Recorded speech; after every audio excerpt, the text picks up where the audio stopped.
Chama cha Mapinduzi, Mheshimiwa Dr. Samia Suluhu Hassan, ndugu katibu mkuu wa Chama cha Mapinduzi Dr. Asha Rose Migiro, mwalimu wangu, ndugu mwenyekiti wa Chama cha Mapinduzi wa mkoa wa Mwanza, wajumbe wa kamati kuu na wajumbe wa halmashauri kuu mlioko hapa, viongozi wote mlioko hapa, wananchi wenzangu, itifaki imezingatiwa. Kazi na utu. Nianze kwa kuwapongeza vijana wa hamasa, mmependeza. Samia oye! CCM hoye! Ndugu mgombea, umekiandaa vizuri chama chetu kushiriki kwenye uchaguzi. Umeiandaa nchi yetu kushiriki kwenye uchaguzi wa mwaka huu. Na ndio maana kila unakokwenda unaona shauku ya wananchi kuhudhuria mikutano yako na kukusikiliza kwa utulivu. Na kupongeza sana, na inshallah tarehe 29 mwezi wa 10 utaibuka kidedea kwa ushindi mkubwa wa kihistoria.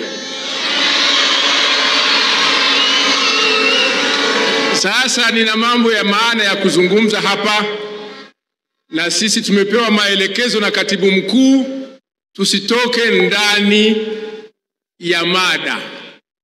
Huyu mama msimuone hapo, ana utaratibu mkali kidogo, lakini kwa sababu mimi ni mwanafunzi wake na nimewahi kukalia kiti chake, nitachomekea kidogo.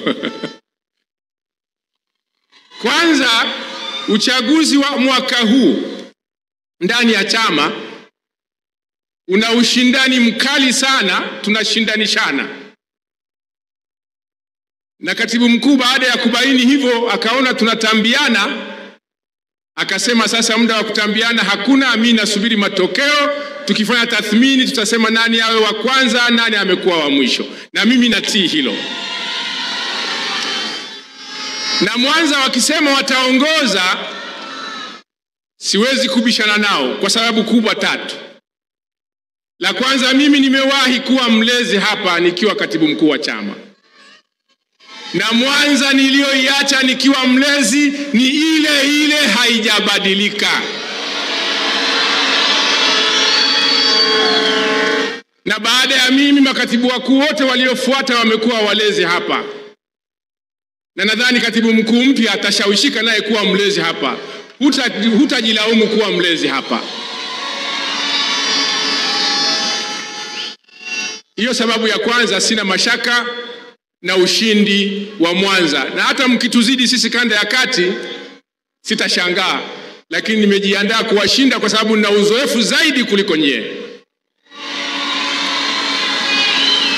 Sasa pamoja na katozo lako katibu mkuu, Mama Chatanda bado anatamba, anaingia inbox anasema Dar es Salaam na Pwani lazima waongoze, na sababu anasema rais, mgombea wa urais amewahi kulea ile mikoa na iliwahi kufanya vizuri katika uchaguzi wa mwaka 2020. Sasa kubishana na mwanamke inahitaji ujasiri wa uenda wazimu kidogo. Kwa hiyo mimi nimemwambia na heshimu msimamo wako, twende tarehe 29, maboksi ya kura yataamua. Sababu ya 3 ni hawa viongozi wa mkoa, mmoja anaitwa Smart, na mikutano yote 4 tangu jana imeandaliwa kismart. Ni kiongozi hana maneno mengi, lakini vitendo vikubwa. Lakini hata mratibu mzee Gachuma, yeye hata huwezi kusikia sauti yake, lakini ni mtu mwenye uzoefu wa mikakati ya ushindi. Lakini mbunge wa Magu amechomekea, akasema mgombea urais ametawazwa uchifu kwenye jimbo lake. Anaongeza sababu ya kuhamasisha kumpa ushindi wa kura nyingi. Mwanza hoye! Sasa nisije nikamkera mwalimu wangu na katibu mkuu wangu, ngoja hilo niliache. Tarehe 29 tutajua pumba na mchele, na kanda ya kati Dodoma, Singida, Tabora haina mshindani. Jambo langu la pili, na naomba mnisikilize vizuri kwa utulivu.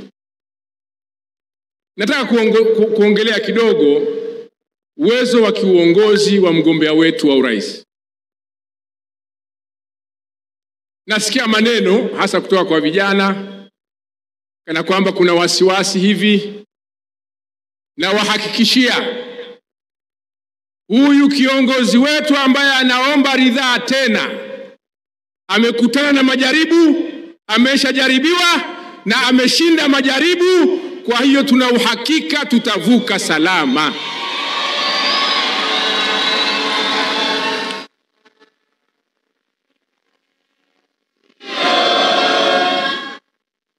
Kama nchi yetu imebaki nchi moja, chama chetu kimeendelea kuwa kimoja, usalama na amani umetamalaki, tena katika kipindi kigumu sana cha mabadiliko ya serikali ya ghafla, tumevuka hizi rabsha hizi ambazo zinapangwa. Maana lile tukio halikupangwa, lakini aliweza kulikabili kwa wakati huo akiwa kwenye kiti. Hivi vingine vineno vina watu wamevipanga, ni rahisi kuwadhibiti, anao uwezo huo.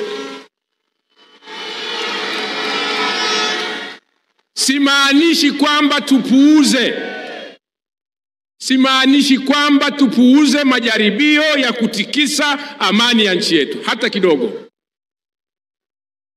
Simaanishi kwamba tupuuze jaribio la kutikisa misingi ya amani na usalama ya nchi yetu. Ninachotaka kusema, huyu kiongozi ni hazina ya uzoefu wa uongozi katika vipindi vigumu sana. Na mimi sina mashaka, kwa sababu Watanzania waliompa ushirikiano ndio hao hawajabadilika. Watanzania waliomuombea dua avuke atuvushe ni hao wanaendelea kumuombea kura.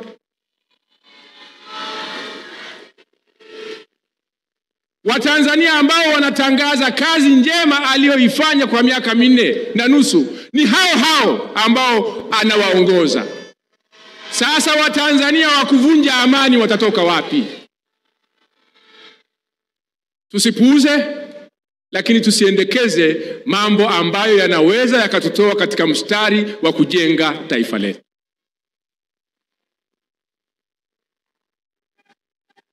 Heshima kubwa na mashuhuri na mchapakazi jasiri hayati Dr. Magufuli nilimkuta akiwa makamu wa rais, na kwa katiba yetu makamu wa rais anakuwa mjumbe wa kamati kuu. Na wakati tunaingia, chama kilikuwa pia kinataka kufanya maandalizi ya uchaguzi wa serikali za mitaa mwaka 2019 na uchaguzi mkuu mwaka 2020. Kamati kuu ikateua kamati ndogo ya ilani na kuandaa mwelekeo wa sera za CCM miaka 20 mpaka 30. Dr. Samia alikuwa miongoni mwa wajumbe wa kamati hiyo ndogo. Kwa hiyo ilani tunayoisifu kwa utekelezaji wake na mafanikio ya kutekelezwa kwake, yeye alikuwa sehemu ya kuiandaa na hakupata tatizo kuitafsiri wakati alipoingia madarakani. Na mpaka atakapofika 30 atakuwa anatekeleza mwelekeo wa sera za CCM 2020-2030 ambayo yeye alishiriki kuandaa. Lakini hata ilani tunayoinadi sasa, ambayo yeye alikalia vikao vya kuipitisha, inauzika, inachagulika. Na kwa mwaka huu tumerahisisha sana Na nakupongeza sana mwenyekiti wetu wa chama. Tuna ilani ya kitaifa na tuna ilani ya kimkoa. Hawa wabunge walioko wapya na wanaokuja wakisimama hapa muda wao hauwatoshi kwa sababu wamerahisishiwa maelezo. Huu ni ubunifu wa aina yake. Kwa hiyo hata ubunifu wa kuandaa ilani tunayoitekeleza na maudhui yaliyomo unatuongezea uhakika wa yeye kuchaguliwa na chama chetu kuchaguliwa. Lakini yako mambo matatu ambayo tunataka tuyazungumze. Katika kipindi cha uongozi wake wa miaka 4 alikuta dira ya taifa ya maendeleo inapita muda wake. Ilibidi asimamie uandishi na upitishaji wa dira ya taifa ya maendeleo. Na kwa heshima kubwa nimpongeze mwalimu wangu Dr. Asha Rose Migiro kwa heshima aliyoipata kushiriki katika usimamizi wa mchakato huo. Mchakato ukawa shirikishi, ukawa wa wazi na ukapita kwa utulivu mkubwa. Sitashangaa uongozi wako wa kumshauri mwenyekiti wetu ukawa na mafanikio kwa sababu ya mchakato ule. Hongera sana. Kwa hiyo tunamchagua rais. Tunataka kumchagua rais ambaye sio baada ya 30 ataondoka, lakini ataondoka kwa kutuachia chombo cha mipango cha miaka 25 ijayo. Hiyo itaingia katika kumbukumbu yako, na mimi nasimama hapa niingie nihesabiwe kukusifu kwa hatua ulioifanya kwa kuongoza mchakato uliokuwa bayana na wawazi na kwa kuwekea sheria kwa mara ya kwanza. Na hilo linatusaidia sana kupanga mipango yetu kwa masafa marefu. Usipojua unakokwenda huwezi ukapotea. Tunakushukuru sana mheshimiwa mgombea wetu. Hili si jambo dogo, linatokea kwa nadra. Rais ambaye alipata fursa hiyo kuasisi mchakato wa dira ni marehemu Benjamin Mkapa. Wewe unakuwa rais wa pili kushiriki katika kutuandalia dira ya maendeleo ya taifa letu kwa miaka 25 ijayo.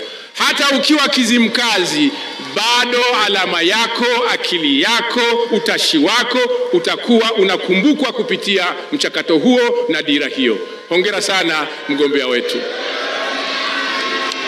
Lakini nilipokuwa bungeni, na mnajua bunge lina sehemu mbili. Kuna wabunge hawa ambao wanajinadi hapa wa kuchaguliwa wa majimbo, kuna wa viti maalum, kuna wa kuteuliwa, na mimi nilipata bahati na heshima kubwa kutoka kwako nikawa miongoni mwa wateule wako. Na mimi nawaambia zile nafasi 10 ambazo ulitumia kuniteua zimegawanyika mara 2, wanaume 5, wanawake 5. Na mimi sio mwanamke, ni mwanaume. Kwa hiyo mimi nilipata bahati kuwa miongoni mwa Watanzania 5 wanaume kuteuliwa na rais kikatiba kuwa mbunge. Hapo vipi? Sasa tulipokuwa bungeni, yako mambo mawili umeyaamua na yatabaki kama alama. Moja la kisera, moja la kisheria. Ulianzisha mchakato, ukaja bungeni nikiwa mbunge, ukaunda upya kwa mara nyingine tume ya mipango ya taifa. Chombo ambacho kipo kisheria kuielekeza nchi namna ya kwenda. Na mimi nadhani moja ya sababu sera zetu ziko bayana zaidi na ilani yetu iko bayana zaidi ni kwa sababu ya kuunda chombo hicho. Na katibu mkuu wako mpya yumo na anajua kilichoko humo. Kwa hiyo atakapokuwa anakushauri kuisimamia serikali utakayoiunda, atakuwa na maarifa ya kutosha kutoka kwenye chombo hicho.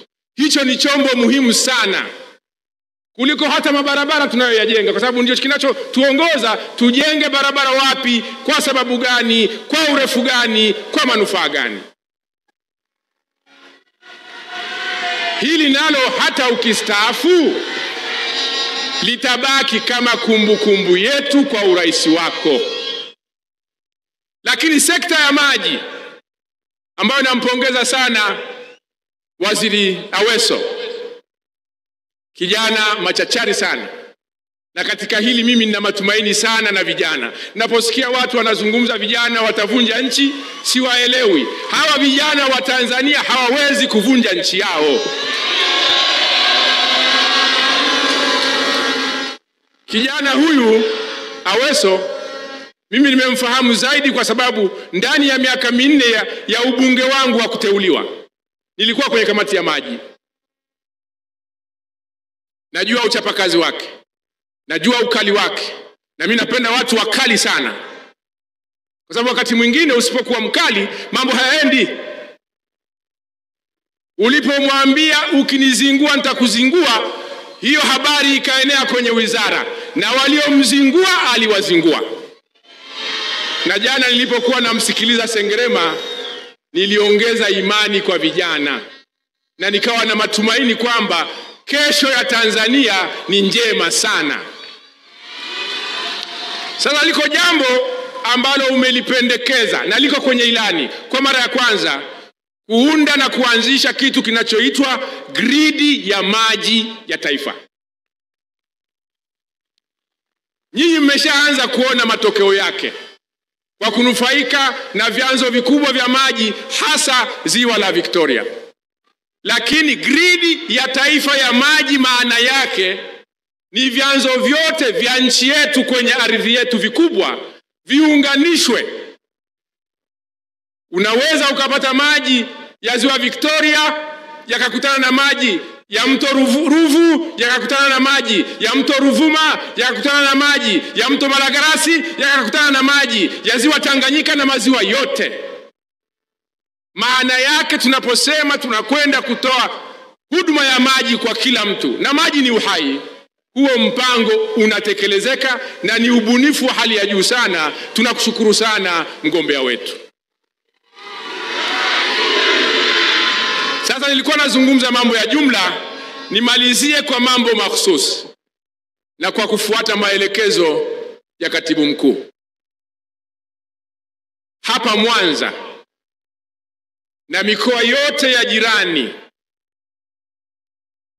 shughuli kubwa ni uvuvi, ni mifugo, ni kilimo na madini. Na hata biashara zinazoendelea zinategemea sekta hiyo. Sasa niseme kidogo yaliyoko kwenye ilani ambayo tunataka muyajue, na wagombea wetu wameelekezwa wayaelekeze kwenye kuhusu sekta hizo, ili mtuchague tubadilishe uchumi wa nchi yetu. Samia! Kuhusu uvuvi, ndugu mgombea, kwenye ilani yetu kuna ahadi ya kuunda mamlaka ya kusimamia uvuvi. Na nadhani kwa wavuvi mtakubaliana na mimi kwamba mamlaka hiyo itatusaidia katika maeneo ya utafiti, uratibu, usimamizi na maendeleo ya sekta hiyo. Hiki chombo kinahitajika na ni wakati muafaka wa kuwa nacho. Sitaki kueleza manufaa ya uvuvi. Watu wa Mwanza mnaelewa vizuri, mkoa ya Shinyanga mnaelewa vizuri, Mara, Geita, Kagera, Simiyu mnaelewa vizuri. Kwa sababu hii tu wavuvi, tupeni kura, mpeni kura mgombea wetu, tuunde chombo hiki, tusimamie na kuboresha sekta ya uvuvi, hasa kwa manufaa ya wavuvi wadogo wadogo. Tumekuwa na matatizo katika sekta hii, pamoja na uwekezaji uliowekwa wa vizimba, pamoja na uwekezaji mkubwa unaotolewa na huduma za serikali, lakini chombo hiki kitasaidia sana kusimamia hizi juhudi.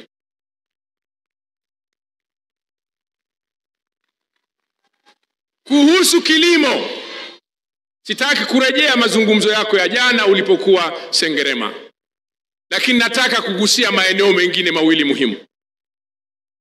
Kilimo ni chakula, kilimo ni ajira. Kilimo ni usalama wa nchi. Ndugu mgombea, watu wa historia watakuambia baba wa taifa Mwalimu Nyerere alipochaguliwa baada ya TANU kushinda uchaguzi wa mwaka 1960, aliingia ofisini akakuta nchi inakabiliwa na janga la njaa. Na Mwalimu alikuwa ni muumini wa kujitegemea, maana aliamini kwamba kujitegemea ni kujitawala. Lakini ameingia ofisini, hakuna chakula. Kwa fedheha na aibu na hakuwa na namna, akaenda kuomba chakula nchi za magharibi. Na tukapewa msaada wa mahindi yanayojulikana mahindi ya njano. Alipokuwa anasimulia kisa kile, alionyesha kwamba kusema ukweli, njaa haina adabu. Imebidi kwenda kuomba chakula ili watu wetu wasife. Na kuanzia hapo akaweka msimamo kwamba kilimo, siasa ni kilimo. Na zikawepo program za siasa ni kilimo, kilimo cha kufa na kupona. Nafurahi kutamka kwamba tangu umeingia ofisini, nchi yetu ina uhakika wa usalama wa chakula na ina ziada ya kusaidia nchi jirani. Hilo si jambo dogo. Na mimi nilikuwa kwenye kamati ya kilimo. Sitaki kusema mambo ya ndani ya kwenye kamati kwa sababu kamati wakati mwingine ina mambo ya siri. Lakini kuna jambo ulilifanya ili hali ya kilimo ibadilike. Nadhani kuna waliokuzengua waliokuzingua ukawazengua. Yale mabadiliko uliyoyafanya yalibadilisha mwelekeo mzima wa sekta ya kilimo ambayo ilikuwa inasuasua. Na nawaambieni uchangamfu wa uchumi wetu na jeuri ya Watanzania ni kwa sababu tuna uwezo wa kujilisha. Kwa hiyo anaposema ataendeleza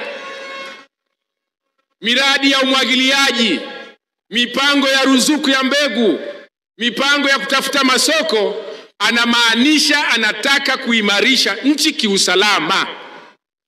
Hata wanaohudhuria hawa umati kwenye mikutano yako, kama wana njaa hawawezi kuja hapa. Njaa haina adabu. Nikifungiwa siku 7 ndani, mlango ukifunguliwa utanikuta kwenye shamba la mhogo naiba. Hakuna udaktari, hakuna ukatibu mkuu mstaafu, tumbo kwanza. Kwa nakupongeza sana. Huo ndio msimamo wa kisera wa chama chetu, kuhakikisha kwamba nchi yetu inajitegemea, na eneo kubwa la kujitegemea kiusalama na kwa uhuru wetu ni eneo la usalama wa chakula. Lakini kwenye sekta hii liko jambo jipya halizungumzwe mara nyingi sana. Mpango wa matumizi bora ya ardhi na kupanga kuweka sera na sheria za kulinda ardhi ya kilimo na mifugo. Tumeanza kutetereka maeneo ya kulima mpunga, baada ya muda unakuta yameota miji. Tunataka kulinda, na kuna ahadi ndani ya sera zetu na ilani yetu kwamba ardhi za kilimo na ardhi za mifugo ziwekee ulinzi wa kisheria. Na kwa wafugaji iko ahadi kwamba serikali ya CCM ikishachaguliwa mkaichagua, itapanga na kutenga maeneo ya ufugaji yanayokaribia hekta milioni 6. Na maeneo hayo yatawekewa huduma za malisho, maji, mabwawa na huduma zingine, ili wakulima waweze kufuga kwa tija. Hayo nilitaka kuyafafanua, kuongeza, kwa sababu tayari kila hotuba unayoizungumza uachi kuzungumza eneo hilo, na hilo eneo tuendelee kulizungumza vizuri, wakulima wetu walielewe na waliamini. Jambo jingine la mwisho kwa Mwanza hapa na kanda hii ni msimamo wako na uongozi wako wa kufufua vyama vya ushirika. Wana historia wanajua kazi ya vyama vya ushirika kuleta ukombozi wa taifa letu. Na kwa hapa Mwanza na mikoa ya Shinyanga pamoja na Mara na Kagera, kwa ukanda huu maendeleo makubwa yalipigwa katika sekta za kiuchumi, viwanda na hata huduma ya afya kupitia ushirika. Katikati hapa wakapatikana wahuni na micho wakaanza kufilisi hivi vyama vya ushirika. Wewe mwenyewe nimekusikia kwa kauli yako, na mimi naamini hiyo kauli kwa sababu unaaminika. Unasema unataka ukienda Kizimkazi kustaafu uache ushirika umesimama.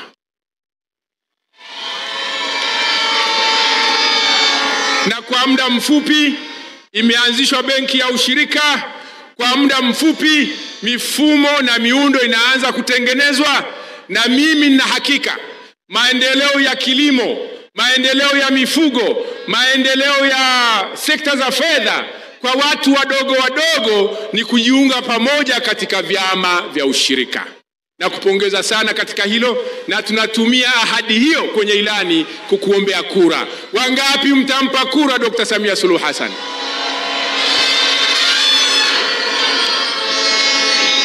Naomba kuhitimisha kwa kusema neno moja la mwisho. Ukanda wetu huu sasa unafunguka. Jana, ndugu mgombea, ilikuwa mara ya kwanza mimi kuvuka lile daraja la Magufuli. Kwa sababu sio njia yetu. Ukitaka kwenda Kagera ilikuwa ni adha sana, inabidi uzunguke kule. Nimeona maajabu makubwa sana. Hongera sana kwa kazi kubwa ile.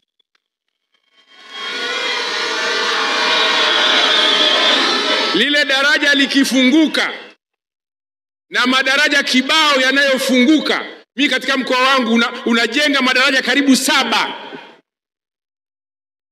Uwanja wa ndege huu na Kagera huko nimeambiwa kuna kwenye ilani kuna uwanja mkubwa wa Mkajunguti. Meli hizi unazozijenga za mizigo na abiria, barabara zinazounganisha, huu ukanda unaenda kuwa ukanda maarufu sana katika Afrika Mashariki. Kwa hiyo watu wa ukanda huu mna kila sababu ya kuunga mkono chama chetu, kwa sababu kufunguka kwa ukanda huu kutatoa mchango mkubwa wa kiuchumi, kitaifa na kwa wananchi wetu. Hata zile ahadi za milioni 8 za ajira zinatekelezeka kwa sababu ya muundo mzima nilioutaja kwenye sekta za kiuchumi na uzalishaji, lakini pia pamoja na miundombinu ya kufungua nchi. Ukiwa Mwanza hapa unaweza ukafanya biashara na Sudani Kusini na DRC na Rwanda na Kenya na Uganda na Burundi. Kwa hiyo vijana hasa ndio walengwa wa mipango hii. Naomba muendelee kumuunga mkono rais wetu kama alivyoanza katika mazingira magumu. Naomba msimpe ugumu sasa wa kumalizia kazi yake. Tutakuwa hatumtendei haki. Ametuvusha, tumesimama, sasa ni mwendo wa kuchapa kazi. Kazi na utu. Asante sana.